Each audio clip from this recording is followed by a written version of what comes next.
नमस्कार किसान मित्रों, आप देख रहे हैं कृषि जानकार। मैं हूं आपका दोस्त कपिल दागड़। किसान मित्रों, खेतों की तैयारियां चल रही है और दोस्तों खेत के अंदर काफी सारे किसान मित्र जो हैं खेत के अंदर खाद डालते हैं और मैक्सिमम खाद हमें डालना ही पड़ता है, क्योंकि खेत जो है हमारा, अगर हमारी फसल हमें लेनी है तो उसके अंदर खाद डालना बहुत ज़्यादा जरूरी हो जाता है। तो दोस्तों मेनली अपने अपने कृषि जानकार पर लहसुन से बहुत ज़्यादा जुड़े हुए किसान हैं और लहसुन से जुड़ी हुई जानकारी हम देखते हैं। तो दोस्तों बेसल डोज के अंदर हमने जो चीज़ें बताई थी वहाँ पर हमने डीएपी उपयोग किया था। बट दोस्तों किसान मित्रों को मार्केट के अंदर डीएपी का कोई सब्स्टिट्यूट मिल नहीं रहा है, एनपीके का कोई सब्स्टिट्यूट मिल नहीं रहा है, क्योंकि डीएपी की मार्केट के अंदर बहुत ज़्यादा शॉर्टेज है। ऐसी कंडीशन में किसान मित्र क्या उपयोग कर सकते हैं, ऐसे बहुत सारे कॉल और मैसेजेस मेरे पास आए हैं। क्योंकि दोस्तों हमारा खेत जो होता है वो एक इंसानी रूप, जैसा हम इंसान हैं उस प्रकार से ही काम करता है। जितना आप भोजन दोगे उतना आउटपुट आप लोगे। अगर आप सोच रहे हैं कि बोले मैंने 2 रोटी दे के आपको पूरा दिन काम करा लूँ, तो संभव नहीं है। जितना आप काम कराएंगे उतना हमें चीज़ें देनी पड़ेगी। दिन रोज अगर हमारा खेत जो है ये एक नेचुरल रिसोर्स है, आप जितना इसको यूज़ करते जाओगे इसकी जो क्षमता है वो कम होती जाएगी। तो दोस्तों एक एक नॉर्मल सा बेड है। बेड हम जो बिस्तर होता है, गद्दा होता है, जिसको हम जितना उपयोग करते हैं वो उतना नीचे बैठता जाता है।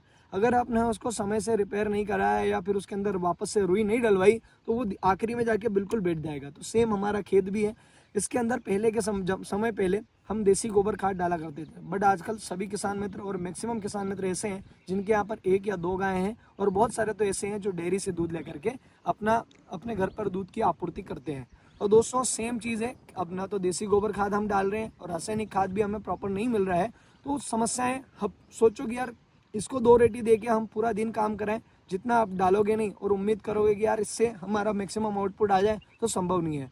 जितना आप खिलाओगे उतना आप हमें आउटपुट आएगा। तो दोस्तों मार्केट के अंदर डीएपी की शॉर्टेज है और इस वीडियो के अंदर हम बात करेंगे कि डीएपी का कौन सा सब्स्टिट्यूट, कौन सा विकल्प हम उपयोग कर सकते हैं। तो दोस्तों डीएपी के अंदर आता है 18-46-0, और दोस्तों 18% उसमें नाइट्रोजन होती है, 46% फास्फोरस होता है और 0% पोटाश होता है। तो दोस्तों नॉर्मल सी बात है कि हमारा कोई भी इंसान है, उसके भोजन का मुख्य आहार दाल, रोटी और चावल होता है। ठीक उसी प्रकार से फसल में जो मुख्य आहार होता है वो होता है नाइट्रोजन, फास्फोरस और पोटाश, क्योंकि ये मुख्य आहार में काउंट होते हैं। मतलब पौधा जो है, पौधे की जो वेजिटेटिव ग्रोथ जो होती है वो नाइट्रोजन से होती है। तना उसका जो स्टेम जो होता है मजबूत होता है, और जड़ों में वृद्धि होती है तो वो फास्फोरस के कारण होती है।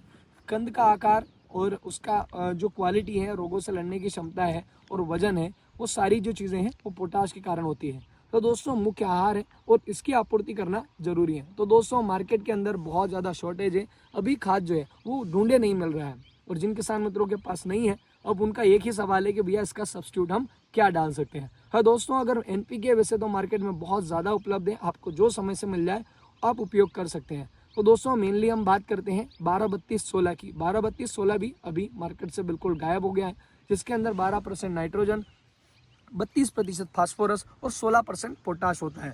दोस्तों अगर आपको डीएपी नहीं मिल रहा है तो आप 12-32-16 आप उपयोग कर सकते हैं। इसके अलावा दोस्तों आप मेन चीज़, सबसे ज़्यादा जानी पहचानी चीज़ एसएसपी, सिंगल सुपर फास्फेट, जिसको हम राखोडिया भी कहते हैं। आजकल मार्केट में राखोडिया खाद जो है वो 2 तरीके से उपलब्ध है, जो आपको समय से मिल जाए आप उपयोग कर सकते हैं। एक होता है पाउडर वाला और दूसरा होता है दानेदार। दानेदार मिल जाए तो आप दानेदार उपयोग करें, और अगर आपको पाउडर मिल जाए तो आप पाउडर उपयोग कर सकते हैं। दोस्तों मेनली राखोडिया जो खाद होता है, जिसको हम एसएसपी कहते हैं, उसके अंदर आपको फास्फोरस मिलता है, जिंक मिलता है, सल्फर और कैल्शियम का कॉम्बिनेशन आपको मिल जाता है।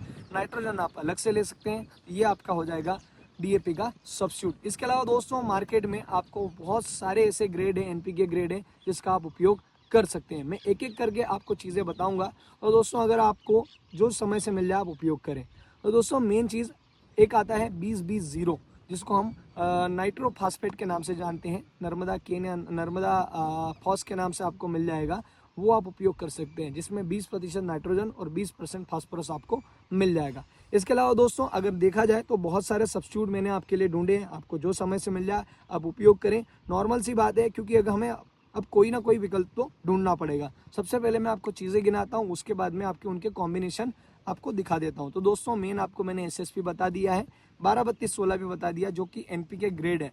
इसके अलावा दोस्तों 24-24-0, जिसको हम नाइट्रो फास्फेट के नाम से जानते हैं, जिसमें 24% नाइट्रोजन और 24% फास्फोरस और 0% पोटाश होता है। इसके अलावा दोस्तों एक एनपीके ग्रेड और मार्केट में उपलब्ध है जो कि 14-35-14 के नाम से आता है। 14% नाइट्रोजन, 33% फास्फोरस और 14% पोटास इसके अंदर होता है। इसके अलावा दोस्तों 20-20-0 इसके अंदर नाइट्रोफास्फेट का एक कॉम्बिनेशन है जिसमें आपको मिलेगा 20% नाइट्रोजन, 20% जो है फास्फोरस और 0% पोटास। इसके अलावा दोस्तों अमोनियम फास्फेट सल्फेट के नाम से एक कॉम्बिनेशन और आता है जिसको हम कहते हैं 20-20-0-13। 20-20-0-13 में 20% नाइट्रोजन, 20% फास्फोरस, 0% पोटाश और 13% इसके अंदर सल्फर होता है दोस्तों। इसके अलावा दोस्तों 10-26-26 एक प्रकार का एनपीके ग्रेड है। 10% नाइट्रोजन, 26% फास्फोरस, 26% पोटाश, ये भी आप उपयोग कर सकते हैं। इसके अलावा दोस्तों आजकल मार्केट में ट्रेस एलिमेंट वाले भी फर्टिलाइजर उपलब्ध हैं जो कि आपको मिलेंगे 8-21-21 के नाम से, आपको वो भी मिल जाए, आप वो भी उपयोग कर सकते हैं। थोड़े कॉस्टली आते हैं बट सब्स्टिट्यूट है। अब मरता क्या ना करता वाला काम है, हम इधर आग लग रही है इधर कुआं खोद रहे हैं, तो अब जो समय से मिलेगा आप अपने विवेक के आधार पर उपयोग कर सकते हैं। 8-21-21 में आपको मिलता है 8% नाइट्रोजन, 21% फास्फोरस और 21% पोटास और साथ में ट्रेस एलिमेंट जिसमें माइक्रोन्यूट्रेंट वगैरह जो एलिमेंट्स हैं वो आपको मिल जाएंगे। इसके अलावा दोस्तों 11-30-14 के नाम से भी एक एनपीके ग्रेड आता है, उसके साथ में भी ट्रेस एलिमेंट आते हैं, तो आप ये उपयोग कर सकते हैं। इसके अलावा दोस्तों 12-11-18 काफ़ी प्रचलित चीज़ है, इसका भी किसान मित्र कम मात्रा में अपने खेत के अंदर उपयोग करते हैं। 12-11-18 12% नाइट्रोजन, 11% फास्फोरस, 18% पोटास इसके अंदर होता है दोस्तों। तो दोस्तों ये सारी चीज़ें, इसके अलावा भी मार्केट में वाटर सोल्यूबल फर्टिलाइजर उपलब्ध है, पर अभी हम उसको बेसल डोज में उपयोग नहीं कर सकते हैं। बाद में अगर आपको सब्स्टिट्यूट उपयोग करना है तो मार्केट के अंदर वाटर सोल्यूबल फर्टिलाइजर भी उपलब्ध है। जैसे कि आप मेरे पीछे ड्रिप देख पा रहे हैं, आप उसमें बेसल डोज में जो डालना था वो हमने डाल दिया। अब ऐसा तो नहीं है कि हम इसके एक एक पौधे के यहाँ पर खाद दे पाएंगे, जो भी खाद यहाँ पर जाएगा वो वाटर सोल्यूबल जाएगा। मार्केट में बहुत बड़ी रेंज वाटर सोल्यूबल की उपलब्ध है। 19-19-19, 0-52-34, 13-0-45, 00-50, ऐसे बहुत सारे 13-40-13, ऐसे बहुत बड़ी रेंज है आजकल मार्केट में उपलब्ध है जो आप उपयोग कर सकते हैं। तो दोस्तों उम्मीद है आपका डीएपी को लेकर के बहुत ज़्यादा जो सवाल थे वो मेरे हिसाब से पूरे हो चुके होंगे और किसान जो समय से मिल जाए अपने विवेक के आधार पर उपयोग कर सकते हैं। दोस्तों मेरा केवल आपको बताना मात्र उद्देश्य था, खर्चा करना या नहीं करना आपका अपना विवेक हो सकता है, नॉर्मल सी बात है।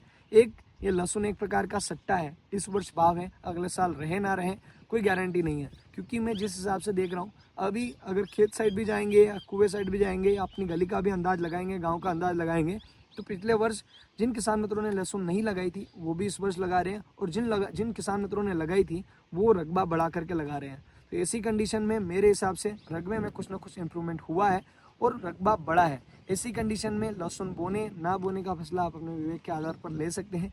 ऐसा ना हो कि भैया मेरे को वीडियो देख देख के आप वीडियो देख रहे हैं, बढ़िया अच्छे से देख रहे हैं, खर्चा कर लिया, अगले साल भाव ना हुआ आया तो भैया आपके निशाने पे कपिल धाकड़ ना आ जाए। तो थोड़ा सा ध्यान रखें, आप जो भी आप करें अपने विवेक के आधार पर करें। तो दोस्तों आज के वीडियो में इतना ही, मिलेंगे नेक्स्ट वीडियो में, तब तक के लिए जय जवान जय किसान, धन्यवाद।